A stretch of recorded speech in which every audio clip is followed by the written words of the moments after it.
Alright, so this is my kswap oil catch can slash breather box setup. I have where the PCV valve originally came out of, I have a M14 to 1.5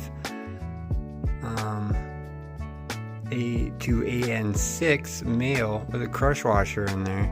And I got a low profile 90-degree fitting going into 6AN hose, and then into a straight 6AN fitting, which goes into a check valve, which then goes into another straight fitting, and another straight fitting, which then goes into a male to male.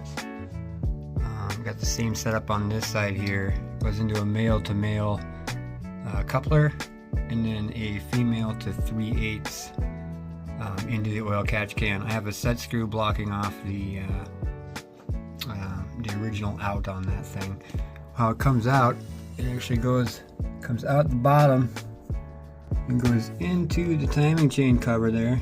You can see there's that's a 10 AN on there, and I had to put a 10 AN to 6 AN reducer on there, but it goes in here and then it drains back into the timing chain cover down here.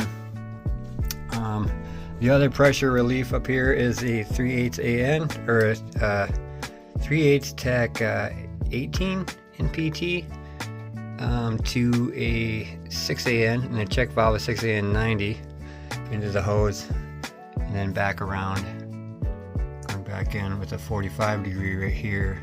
And I'll put links to all this stuff in the description. That's fuel line, but yep, that is my oil catch can setup.